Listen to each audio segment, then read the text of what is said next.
আরবি উসমান সার্চ করবে, ওনার কন্টেন্টগুলো দেখতে পাবে এবং হিউজ পরিমাণে ভিউজ হয়।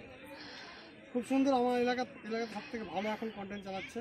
ভালো লাগছে উসমানকে, যে আমাদের একদম এলাকায় আমাদের নিজের লোক। তো চাইবো যে আমাদের এখানে এসে আমাদের মাঠে কি হচ্ছে না হচ্ছে এবং কী সব ট্রেনিং চলছে সে বিষয়ে একটু সে বলবে এবং তাকে কেমন লাগলো আজকে আমরা শুধু এমনি তার মুখ থেকে আমরা শুনে নেব। এবং প্রথমে আমরা একটু বরণ করে নেব আরবি উসমানকে। আমি আমাদের মেয়েদেরকে বলবো যে মনীষা এবং আয়শা দুজনে এসো, আমরা আরবি উসমানকে একটু বরণ করতে চাই, তোমরা একটু বরণ করে নাও।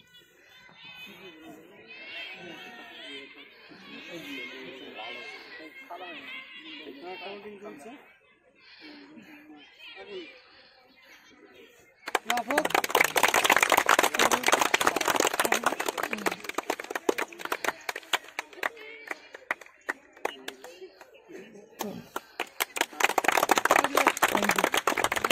করতে করতে এত রাত হয়ে যায়, সকালে আমি উঠতেই পারি না।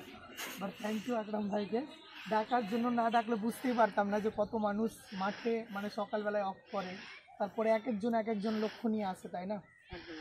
আচ্ছা, আমি মানে বেশি কিছু বলছি না, মানে শরীরও ভালো নেই আমার।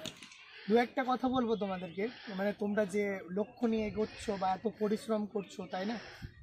আবার হার্ড ওয়ার্ক দিয়ে ভাঙতে হয়। সামান্য জলেই কিন্তু জায়গাটা ফুটো হয়ে গেছে। কেন হয়েছে বলো তো? কারণ সেই জায়গাতে সে একই রকমভাবে ইনস্ট্যান্ট করতেই থেকেছে, তাই না? ঠিক তেমনি তোমাদেরও বলবো যে কোনো কাজ করতে গেলে না, মানে অনেক সময় অনেক রকম মন চাইবে যে আমরা এটা করি, আমরা ওটা করি, তাই না? তো আমার এই গল্পটা করার একটাই উদ্দেশ্য, সেটা হচ্ছে তোমরা তোমাদের যে লক্ষ্যটা রেখেছো একদম ফুল ফোকাস সেই কাজেই রাখো, দেখবে একদিন সাকসেস হবে ইনশাল্লাহ। খুব সুন্দর লাগে। কারণ একটা জিনিস, আমি আজকে হয়তো যাই হয়েছে কিনা খুব একটা বড় না, বাট আমি ছোটোবেলা থেকে অ্যাক্টিং করি, ঠিক আছে? সেই জায়গাটা ধরে রেখেছি বলেই কিন্তু আজকে আমি হয়তো তোমাদের কাছে আসতে পারলাম, তাই না? মানুষ আমার পরিচয় হিসেবে ভাবে হয়তো অ্যাক্টিং করে বা ব্লগ করে, তাই না? ঠিক তেমনি তোমাদেরকেও বলবো, যেটা ভেবে রেখেছো না সেটাই করো, কারণ ভাবনাটা জরুরি। একটা কথা আছে, thinking is the most powerful in the world. এই ওয়ার্ল্ডের মধ্যে যদি কোনো শক্তিশালী যদি কেউ রাজা থাকে, সেটা হচ্ছে ভাবনা। প্রত্যেকটা মানুষেরই ভাবনা, তাই না? ফর এক্সাম্পল, আমি ভেবেছিলাম আজকে তোমাদের এখানে আসবো, বলে আসতে পারলাম, অন্যান্য দিন 7টা 8টা বেজে যায় উঠতে। কারণ কি, আমার ইচ্ছে ছিল যে আসবো, তাই না? আমাকে আমির ভাই ফোন করে, তারপরে আমি আবার চলে আসলাম। বাট আমি যদি না আসতাম তাহলে কি আসতে পারতাম? কারণ আমার ইচ্ছে ছিল, আমার ভাবনা ছিল আমাকে যেতেই হবে। ঠিক তেমনি তোমারও একটা টার্গেট রেখে দাও, সকলকেই বলছি। বাট তোমাদের যে উদ্দেশ্যটা, সেই উদ্দেশ্যটা পূরণ করো। আজকে হয়তো এ অক করছো বলে নয়, জীবনে যাই করো না কেন, এলাকায় ক্লাব করবে, বন্ধুদের সাথে আরও টিম ওয়ার্ক করবে, তাই না? বাট যেই কাজ করো না কেন, প্রথমে আগে উদ্দেশ্য সেট করে নাও যে আমি কেন করব, কি উদ্দেশ্য আমার এই কাজটা করার। এই উদ্দেশ্যটা যদি সেট করে নাও না, ইনশাল্লাহ জীবনে অনেক বড় হবা। তো তোমাদের জন্য দোয়া রইল, জীবনে অনেক বড় হও। আর ইনশাল্লাহ যদি মনে হয় কোনো সময় যে আরবি ওসমান ভাইয়ের সাপোর্ট লাগবে, আছি পাশে, ঠিক আছে? থ্যাংক ইউ, ধন্যবাদ।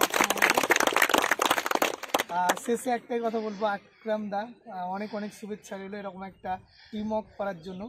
জীবনে না টিম ওয়ার্ক জরুরি। একটা লাঠি সহজে ভাঙা যায়, কিন্তু 10টা লাঠিকে কেউ কি ভাঙতে পারবে? মুচকে যাবে। ঠিক তেমনি অনেক মানুষ দেখবে, অনেক কিছু সমালোচনা করবে। আমি এখানে আসা নিয়েও হয়তো তোমাদের কানে হয়তো অনেক কিছু গেছে, এটা করছে ওটা করছে, বাট কারো কথা শুনো না, কারণ জীবনে আমাকে এগোতে হবে, তাই না? কে কি বললো না বললো, আই ডোন্ট কেয়ার। আজকে যদি আমার বাড়িতে উনুন না চলে, কেউ আমাকে কি খাওয়াতে আসবে? আমাকে খাবারটা আমাকেই তৈরি করতে হবে। তার জন্য একটাই কথা বলবো, যে নিজের ইয়েটা নিজেই করো। তোমার ধরো এগোচ্ছ তুমি, ও আছে, একটু ঘুরে যাও প্লিজ, এইভাবে সবাই এই সাইডে ওই বোনটার পেছনে সবাই রিকোয়েস্ট করব সবাইকে। আচ্ছা, ও আগে আছে তো মানুষ পিছনে আছে না, পিছনে লেগে আছে না, তো পিছনে তো লাগবেই না। কেউ যদি সামনে এগোয়, পিছনেই তো লাগবে মানুষ। ঠিক তেমনি তোমাদেরও পিছনে লাগবে, ঘুরে যাও সবাই। তোমাদেরও পিছনে লাগবে অনেক মানুষ, অনেক কিছু করবে, বাট মনটাকে একদম স্ট্রং রাখবে। ওকে, তোমরা তো ভোরবেলায় উঠো, তাহলে তো মন শরীর দুটোই ভালো থাকবে। Thank you so much. Thank you. উসমানকে অসংখ্য অসংখ্য ধন্যবাদ আমাদের কাছে আসার জন্য এবং আমাদেরকে এইভাবে ছেলেদেরকে মোটিভেট করার জন্য অসংখ্য ধন্যবাদ। আমি চাইবো উসমান মাঝে মধ্যে তুমি একবার করে এসো আমার সঙ্গে দেখা করে এবং আমাদের সঙ্গে মাঝে মধ্যে জয়েন করো শরীরচর্চাতে, কারণ আমরা চাই এখান থেকে ছেলে মেয়েরা নিজের ফিটনেস লেভেলটাকে ধরে রাখবে, শরীরচর্চা করতে আসবে এবং কিছু জন আছে যারা হেভি ওয়েট তারা কিন্তু আমাদের কাছে আসে তারা ওজন কমানোর জন্য। বিশেষ করে বলবো যেসব মানুষের সুগার, থাইরয়েড, এই যে এইসব জিনিস রোগ হচ্ছে, এই মাঠ একমাত্র ওষুধ। ডাক্তার সমস্ত ওষুধ দিবে কিন্তু শেষে একটা বলবে 1 ঘন্টা ওয়াকিং করো, ঠিক তো? ওটাই হচ্ছে ওষুধ, মেন মেডিসিন। আর যেটা মেডিসিন খাবে সেটা হচ্ছে আর বাড়তে দেবে না, ওখানে হোল্ড। আর যেটা 1 ঘন্টা ওয়াকিং করতে দিল সেটাতে তোমার কমিয়ে দিবে। তাই যারা সুগার যারা রোগী তাদের উদ্দেশ্যে বলবো যে তারা বিশেষ করে এক্সারসাইজ করো, ওয়াকিং করো, রানিং করো, তাদের কোনো সুগার থাকবে না। বিশেষ করে এই ছেলে মেয়েদের সুগার বলে কোনো জিনিসই থাকবে না, বুঝতে পেরেছো? তোমাদের সুগারই হবে না, এখন কোনো রোগ ধরতে আসবে না। যত মিষ্টি খাও না কেন, 10টা 15টা করে দিনে মিষ্টি খাও, তবু সুগার হবে না। কারণ একটাই যে তোমরা মাঠে আসল মেডিসিনটা তোমরা নিচ্ছ। ঠিক আছে।